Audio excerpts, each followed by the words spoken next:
மாநில செயலாளர் அக்கா தங்கராணி அவர்கள். நான் ஒரே ஒரு விஷயத்தை தான் சொல்லிக்கிறதுக்கு ஆசைப்படுறேங்க. என்ன, நேற்றுக்கு ரொம்ப 4:30 மணி வரைக்கும் நான் தூங்கவே இல்லைங்க. என்ன காரணம்னா, எப்படிப்பட்ட ஒரு உலகத்துல நம்ம வாழ்ந்துட்டு இருக்கோன்றது என்னால எப்படி கற்பனை கூட பண்ணி பார்க்க முடியாத அளவுக்கு ஆயிடுச்சு. பாருங்க, நேற்றுக்கு தஞ்சாவூர் பக்கத்துல ஒரு கிராமத்துல ஒரு குடும்பத்துல இருந்து ஒரு அம்மா வழி தவறி போயிடுச்சுன்னு சொல்லிட்டு அந்த தகப்பன் என்ன பண்றாரு, அந்த 3 குழந்தைங்களை சாகடிச்சிடுறாரு. அது எவ்வளவு ஒரு கொடுமையான விஷயம்ன்றத நம்ம என்னால அந்த உணர்ந்த ஞானம் ஒரு 5 பேர பிள்ளைங்களையும் என் குழந்தைங்க வச்சிருக்கேன். நானும் குழந்தைங்களுக்கு பாட்டியா இருக்கேன். என்னால தூங்கவே முடியலைங்க. அவன் இவ்வளவு கொடூரமா சாவடிக்கிறான்னா அவனுக்குள்ள இருந்த அந்த போதையும் சாராயம் தாங்க இதுக்கு முக்கிய காரணம். அவன் நினைவு நல்லா இருந்ததுன்னா இந்த காரியத்தை செஞ்சிருக்க மாட்டான் போது. அது கழுத்தை அறுத்து சாவடிக்கிற அளவுக்கு அவன் கொடூரமா மாறி இருக்கான்னா இதுக்கு நம்ம இந்த சமுதாயமும் ஒரு காரணம். நம்ம நல்ல அரசியல்வாதிகளை தேர்வு செய்யணும்னு சொன்னா ஒரே சாராய முதலாளிகளை தான் தேர்வு பண்றோம். உங்க வீட்டுக்கு வரும்போது ஒவ்வொருத்தரும் ஒரு நல்ல மனுஷன் வரும்போது இவங்க நல்ல காசு கொடுக்காத நம்ம வரும்போது நீங்க என்ன யோசிக்கணும், ஐயோ இவன் நல்ல மனுஷன், இவன் எப்படி இருப்பான் அப்படின்னு யோசிக்கிறதே கிடையாது. காசு யாரு கொடுக்குறாங்களோ கொடுக்கலனால அவங்க கிட்ட போயிட்டு இன்னும் நேற்று நீ 1000 ரூபாய் எனக்கு கொடுக்காதே போனேன் அப்படின்னு கேட்கறது எவ்வளவு ஒரு மோசமான ஒரு உலகத்துல நம்ம வாழ்ந்துட்டு இருக்கோம். இந்த தமிழ் இந்த மாதிரி விழுந்து போயிருக்கிறத நினைச்சா எவ்வளவு ரத்தம் அப்படியே கொதிக்குதுங்க நிஜமாவே. இந்த மேடையில இதான் என்னோட முதல் பேச்சு. ஏறி இதை சொல்லியே ஆகணும் அப்படின்ட்டு ஒவ்வொரு வீட்டுல இருக்க அப்பா அம்மா தாய் தந்தை தகப்பனை எல்லாருமே கொஞ்சம் யோசிச்சு பாருங்க. ஏன் இந்த நாடு இவ்வளவு கேவலமா இருக்கு? நமக்கு என்ன படிப்பு அறிவு இல்லையா? நம்மளோட முன்னோர்கள் எவ்வளவு ஒரு மேலான நிலையில வாழ்ந்துட்டு போயிருக்காங்க பாருங்க. நம்ம ஏன் இவ்வளவு கீழான நிலைமைக்கு போயிருக்கோம்? கொஞ்சம் யோசிச்சு பாருங்க. வீடு ஏறி பணத்தை கொடுக்கும் போது செருப்பை கைட்டு தலைமையிலே அடிக்கணுங்க. நீங்க கொஞ்சம் கூட யோசிக்காதீங்க. அதுக்கப்புறம் வர்ற வழக்கெல்லாம் நம்ம பாத்துக்கலாம். எவ்வளவு கோபமா வருது தெரியுங்களா? இந்த நிலைமை நம்ம வீட்டுக்கும் நாளைக்கு வர்றதுக்கு உண்டு. நம்ம குடும்பத்திலயும் இந்த மாதிரி நடக்கும். அதனால தயவு செய்து நீங்க ஒவ்வொருத்தரும் உங்க தொகுதியில நிக்கிறவங்க யாரு நல்ல மனுஷனோ எங்களுக்கு ஓட்டு போடுங்க நாங்க கேட்கவே இல்லைங்க. எந்த ஒரு நல்ல மனுஷனை ஒரு செலக்ட் பண்ண தேர்வு செய்யாது நம்மளுடைய தப்புங்க அது. நான் ஒரு தாயா இருந்து கண்டிப்பா இதை நான் சொல்லியே ஆகணும்னு ஒரு முடிவோடு வந்தேன். தயவு செய்து எல்லாரும் ஓட்டு போடும் போது கொஞ்சம் யோசி. ஆல்ரெடி 2 திராவிட கட்சிகள் இருக்கு. 3வது ஒரு திராவிட கட்சி நமக்கு எதுக்கு சொல்லுங்க பார்க்கலாம். டிவிக்கேன்னு ஒரு சினிமா துறையில இருந்து ஒரு மனுஷன், அந்த மனுஷனுக்கு என்ன தெரியும்? அந்த பையனுக்கு அவன் பின்னாடி நிக்கிறவன் எல்லாம் அந்த ஆதரிச்ச எல்லாம் அந்த கார்பரேட் முதலாளி. அவன் நல்ல ஆட்சியை நம்மளுக்கு கொடுப்பான்னு நம்ம எப்படி சொல்ல முடியும் சொல்லுங்க?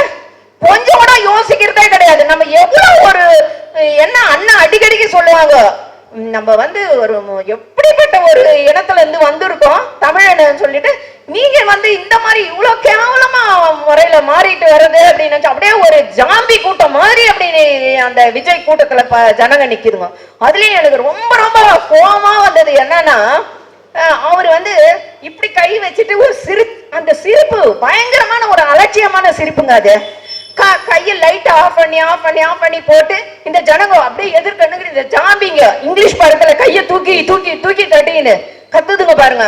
ஐயோ என்னால ரொம்ப ஜீர்ணிக்கவே முடியலைங்க.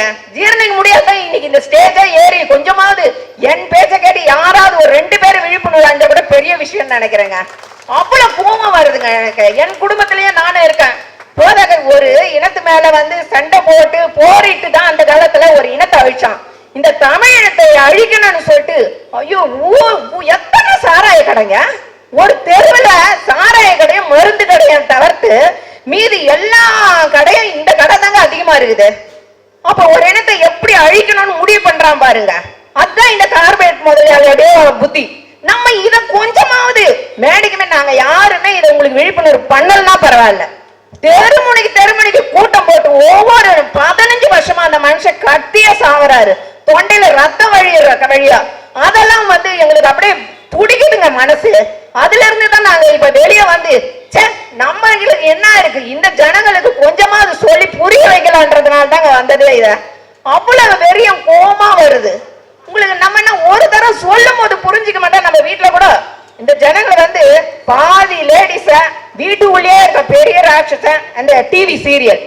இந்த மாதிரி போல இந்த மாதிரி பொம்பளைங்க எல்லாம் தனி இந்த மாதிரி ஓடுறதுக்குலாம் என்ன காரணம்? அந்த டிவி சீரியல்.